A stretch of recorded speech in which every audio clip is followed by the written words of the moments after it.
doctor Eloy Espinosa Saldaña. Qué gusto saludarlo, muy buenos días, muchísimas gracias por atendernos. Latzer, siempre es un placer estar en tu programa.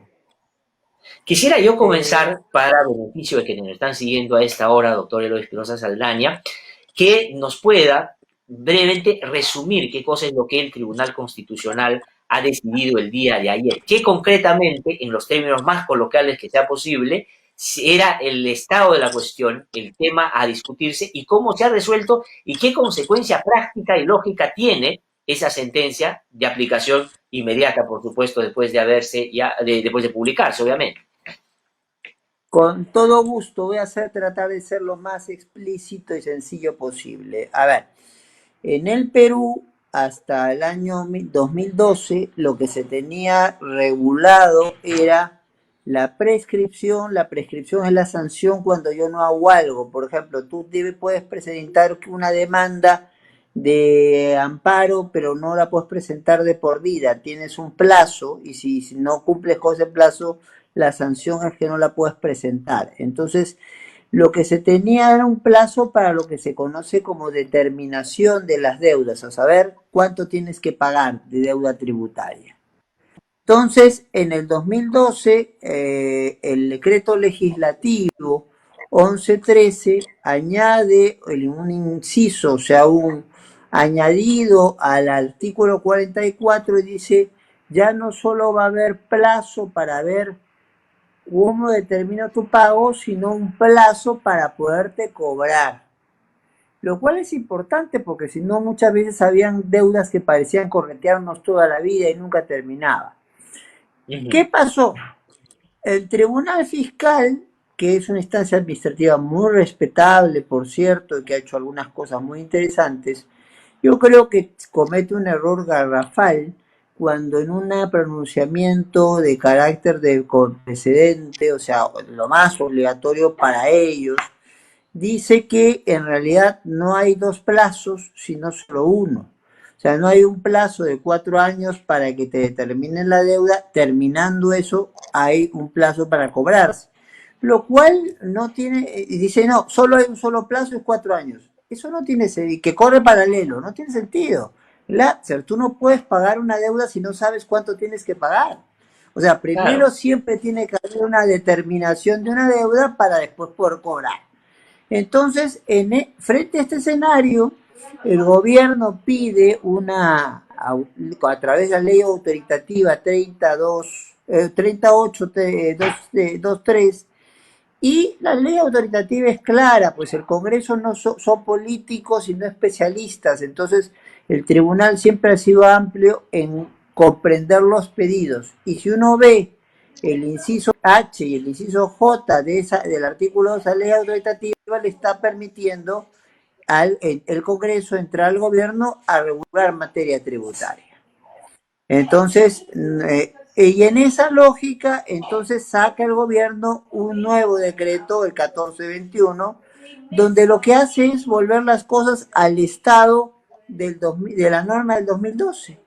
Y además, era lo que correspondía por dos cosas. Primero, todo lo que es tributos y modificación de reglas de tributos se maneja por ley o por norma con rango de ley, no por un acuerdo de una entidad administrativa muy respetable como el Tribunal Fiscal.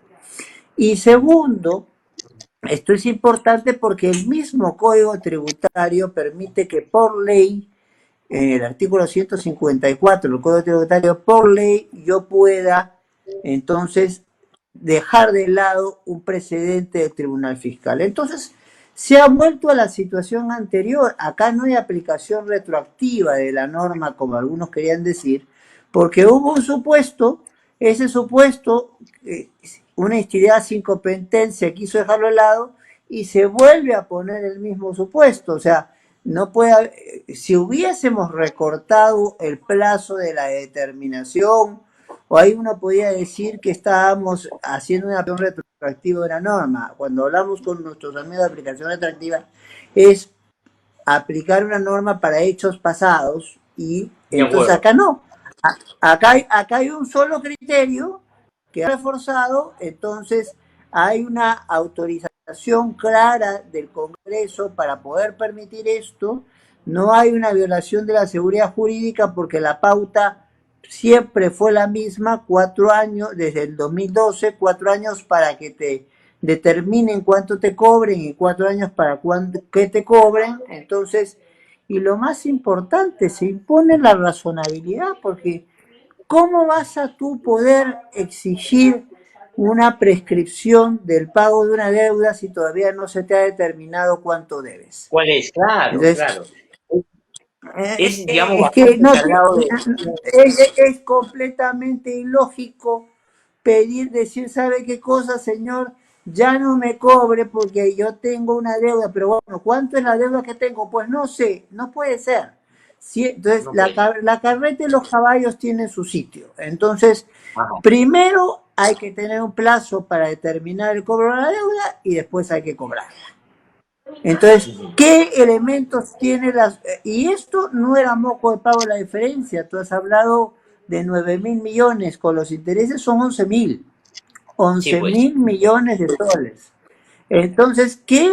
Para darnos una magnitud de lo que significa, todo el presupuesto previsto este año para seguridad pública, tema que a todos los atormenta, se ha previsto 10.000 millones. O sea, esto que se va a poder cobrar es mucho más que eso. De Es mucho acuerdo, o más que sea, todo el cada vez presupuesto podría del generar presupuesto. el gasto de todos los temas de seguridad en nuestro país. Es más o menos el 8% del presupuesto anual de la nación, lo que ahí se estaba Sí, señor. discutiendo. Ahora, doctor Eloy Sí, Espinosa señor. Saldaña, quería preguntarle ahora, en términos prácticos, está clarísimo. Entonces, lo que se hace es, se regresa pues a lo que el sentido común sugiere, que es, primero determinan tu deuda y después un plazo para cobrarla. Perfecto. Todo regresa Tal a cual. lo que debería haber sido siempre, tal cual. Perfecto. Pero luego, ahora, ¿cómo se aplica concretamente eso de cara a las deudas que tienen estas personas? Porque hay gente que Bueno, cree, acá y hay, esto hay que decirlo, me parece, que no es automático, no es que el Tribunal Constitucional dijo, así va a ser, y mañana estas empresas van a pagar, porque ya van a seguir litigando seguramente en algunos ámbitos. va a depender de varios casos, y hay una obligación de un redimensionamiento de la SUNAT sin duda. Entonces, la SUNAT tiene que hacer dos cosas. Primero, entonces, tiene mecanismos de cobranza coactiva, ¿qué quiere decir? Cobranza a la fuerza, que pasan por finalmente embargar cuentas de estas instituciones, embargar locales de estas instituciones, o embargar, por ejemplo, hay alguna compañía de aviación, poder embargar aviones, o tiene la posibilidad de participar en la administración de las instituciones, por ejemplo, yo pongo a un interventor de la SUNAT para ver cuánto se gana y cuánto se gasta y en función de eso ver cómo se cobra, pero claro, eso hay que hacerlo de manera organizada porque van a haber sin duda de estas instituciones la intención de desconocer el fallo en algunos casos o de alegar que tienen procesos judiciales en trámite para no cumplir. Pero hay Uh que -huh. tener presente lo que dice el Código Procesal Constitucional. Yo no puedo alegar en sede de amparo el desconocimiento de la constitucionalidad de una norma hecho en una decisión de un proceso de inconstitucionalidad. Con lo cual, muchas de las articulaciones judiciales iniciadas formalmente, los jueces de la causa ya deberían dejarlas de lado, porque ya hay un pronunciamiento del tribunal en abstracto para todas estas situaciones. Entonces, Ahora, no va doctor, a ser fácil cobrar eso pues, que acaba de primero, decir es muy pero hay importante, le voy que a pedir intentar. si nos puede ayudar a profundizarlo un poquito más. ¿Eso qué quiere decir? Al De haberse acuerdo. pronunciado el Tribunal Constitucional diciendo que no es inconstitucional, ¿no es cierto?, lo que ellos alegaban lo era, entonces los jueces que están viendo los casos relacionados con esas deudas deberían sustraerse la materia, es decir, si ya se pronunció el Tribunal Constitucional, no tiene sentido que sigamos discutiendo estas cosas. ¿Eso es así? Puede ser esa la salida o puede ser emitir una sentencia diciendo que existiendo ya un criterio del Tribunal Constitucional, nos atenemos al criterio. Pero lo que no se puede, y eso es muy claro, el Código Procesal Constitucional, es desconocer que yo he dicho en abstracto que una norma es inconstitucional y después en un caso concreto tratar de hacerle un hueco a lo ya resuelto por el tribunal. Yo lo que puedo discutir en sede de amparo es que me apliquen injustamente una norma. Y en algunos tipos de normas que no es esto, discutir la norma en sí, pero el escenario para la constitucionalidad de una norma es por excelencia el proceso de inconstitucionalidad. Y ya hemos Claro, dicho que esta norma es constitucional. Entonces, la mayoría, 4 de 6 magistrados, hemos dicho que es constitucional en todo, y un magistrado, el magistrado Ferrero, ha dicho que es constitucional en parte. O sea, entonces, dejando solamente al ponente, magistrado Blume, solo con su posición contraria a los demás, son cosas que pasan en un colegiado. Uno hace una ponencia y a veces tiene todo el respaldo y a veces no tiene mayor respaldo. Eso es normal. Entonces, lo importante que hay que tener, creo, mi querido Glatzer, a nuestros queridos amigos que gracias a tu programa me nos escuchan, son 2 cosas. En primer lugar, que nadie tiene corona en el Perú y que tiene que cumplir todo el mundo sus obligaciones. Y en ese sentido, seamos formales o seamos informales, todos debemos tratar de cumplir con el deber de pagar nuestros impuestos. No puede haber país con infraestructura actualizada, no podemos tener hospitales que se construyen a la volada y muchas veces no hay ni personal calificado para atender. No podemos hacer educación a distancia con un país donde el 40% no tiene conexión de internet. Y para hacer ese tipo de inversiones, el Estado necesita el dinero que viene del pago de nuestros impuestos. Aunque duela, hay que generar la conciencia que es un deber para. Ya discutiremos después con la SUNAT si ha sido como autoridad tributaria justa o no justa en determinar el impuesto que tenemos que pagar. Pero lo que esa es sí una tenemos discusión. los peruanos que entender como, es otra discusión, lo que tenemos los peruanos que entender es que hay que pagar los impuestos, y porque esa es nuestra obligación para poder sostener una maquinaria y después no quejarnos de lo que no tenemos de apoyo del Estado.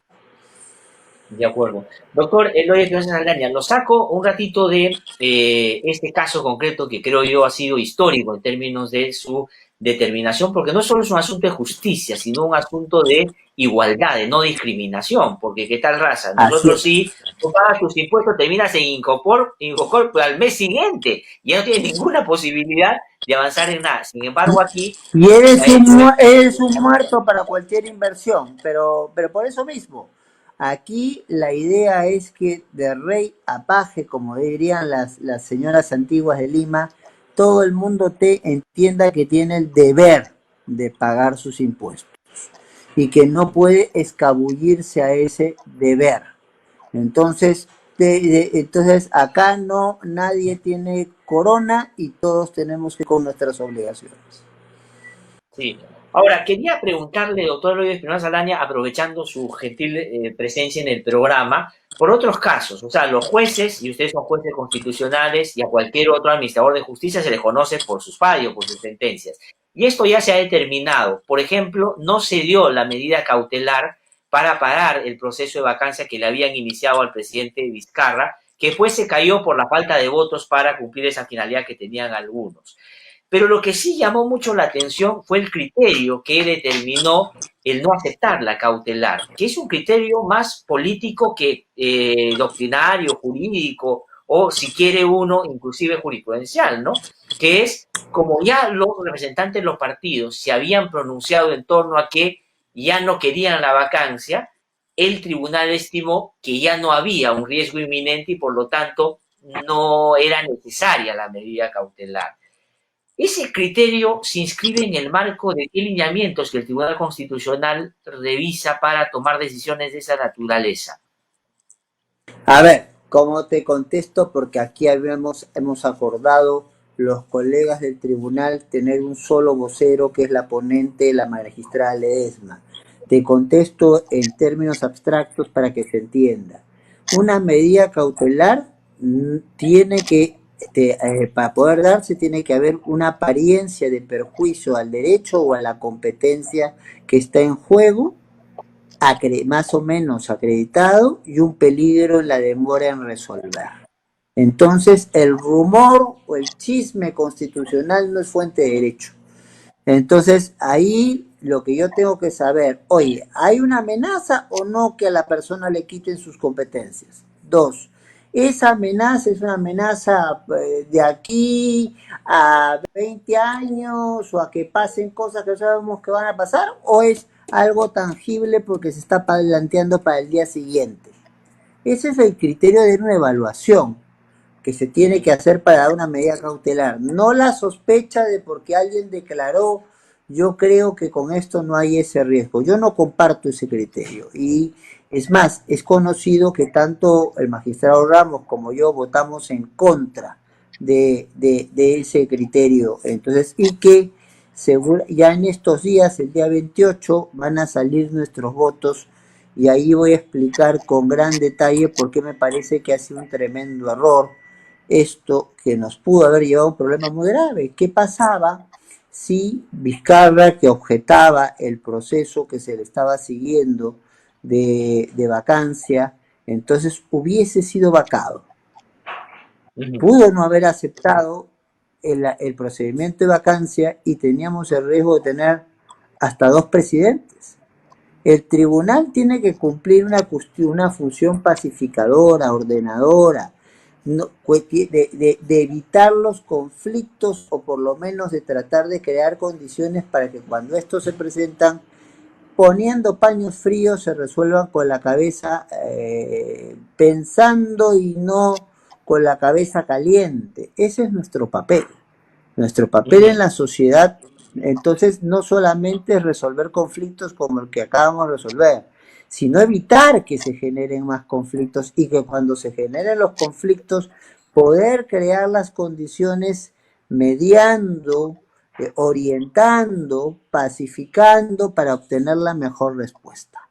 Entonces, yo creo que sin contarte el caso concreto ya sabes cuál es mi punto de vista al respecto. No, Y sin duda, cuando está salga el clarísimo. voto Yo lo publicado, comenté aquí, a mí me llamó mucho la atención que ese fuera un criterio, y lo digo con toda sinceridad, junto con el otro, que en la discusión sobre una cautelar, que es básicamente para evitar que se concretice, digamos, un riesgo que se advierte, es decir, que se vulnere un derecho, ¿no es cierto?, que se le quite una competencia, se haya planteado de que se suba a 104 votos la discusión sobre la propia vacancia, cuando ese es un asunto que tiene que ver con la discusión de fondo, que me imagino tendrán que profundizar de cara a la sentencia que van a sacar más adelante, ¿no? Pero sí creo que la y gente en realidad, merece estar informada de qué se trata, ¿no? y en realidad, no olvidemos que la vacancia es la constatación de situaciones objetivas por las cuales alguien que es presidente tiene que dejar de serlo. Yo no sé si el poder de los votos es una constatación objetiva. Sí lo es algunas causales de vacancia, muerte, renuncia. El presidente se pone al margen de la ley, entonces,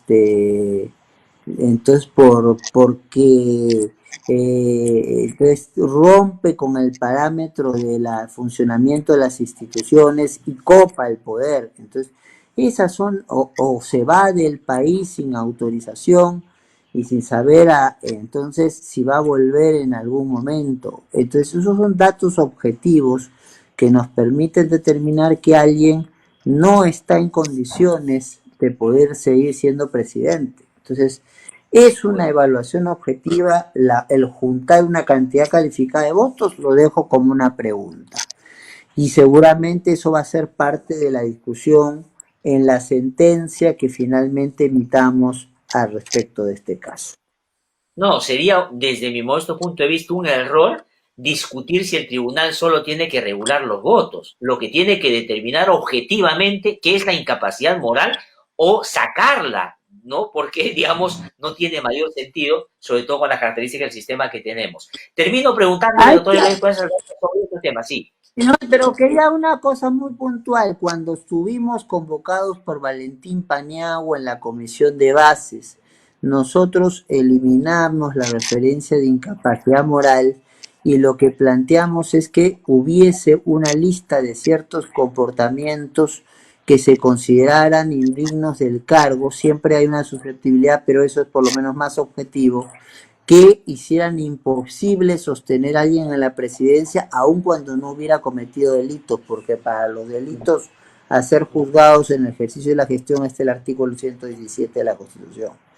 Entonces, hay fórmulas, hay maneras de tratar esto. Esperemos que en el debate que todavía no se ha dado sobre el fondo del asunto tengamos pues la mejor respuesta posible en un tema tan delicado, porque un espacio como la incapacidad moral tan abierto ya ha sido usado en el Perú para sacar presidentes o intentar sacar presidentes, y ha sido muy utilizado, ha sido reclamado 4 o 5 veces en los últimos 20 años, y esto es un síntoma de inestabilidad que deberíamos controlar. Sí, termino preguntándole ahora lo que, por lo menos desde mi modesto punto de vista, podría ser un conflicto de intereses, ¿no? Que tiene que ver con la elección de los nuevos miembros del Tribunal Constitucional, el momento en el que el Congreso de la República tiene demandas en curso dentro del Tribunal Constitucional por resolver. ¿Por qué lo digo? Porque imaginemos el caso este de la demanda competencial por el tema de la vacancia. Ha dicho la presidenta del tribunal que va a demorar 2 meses y medio más o menos en salir. Imaginemos que en el camino se cambian a los miembros del Tribunal Constitucional y salen 6 de 7. Y esos miembros los pone ese Congreso de la República, que tiene un interés particular de cómo quisiera que salga esa sentencia del Tribunal Constitucional. Y así como se han venido produciendo las cosas en el Congreso, que tanta indignación han generado, podría eso terminar no siendo conveniente para el país ni para el tribunal. ¿Qué piensan sobre eso? Lo otro que se ha dicho es que de pronto se deje esto ya para el próximo Congreso, o en todo caso que este Congreso lo elija, pero hacia el final de su gestión, para que, digamos, no tenga ningún conflicto con las demandas que hoy día están en curso.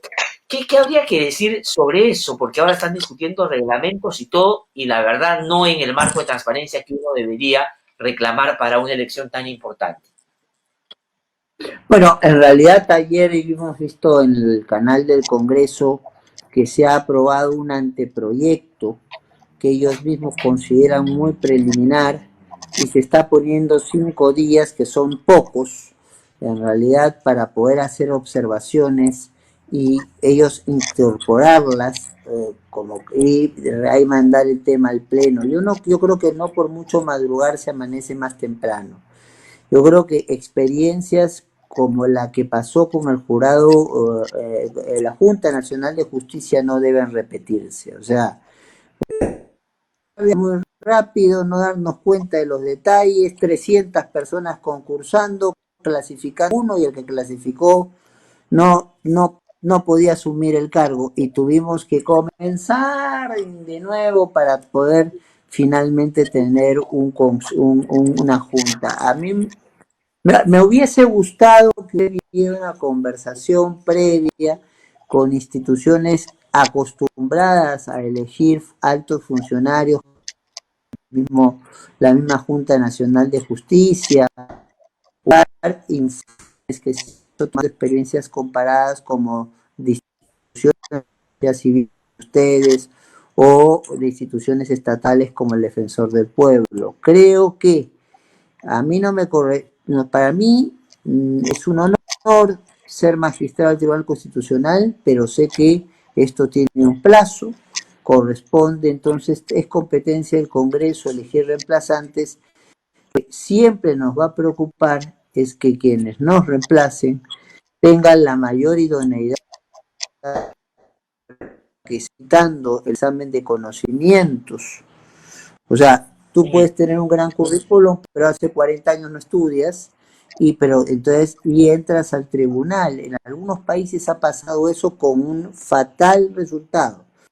Que claro, la persona que no sabe de la materia, porque hay especialidades en el derecho, o la persona que no se actualiza no va a depender de sus asesores para que le hagan el trabajo. Y nosotros estamos Sí, pues. nombrando magistrados, no nombrando asesores. Entonces, cosas así deberían discutirse, porque lo único que nos interesa a nosotros no es aferrarnos al cargo, bienvenidos nuestros reemplazantes, pero que estos sean personas idóneas y que hagan respetar el derecho, la institucionalidad y los derechos de las personas.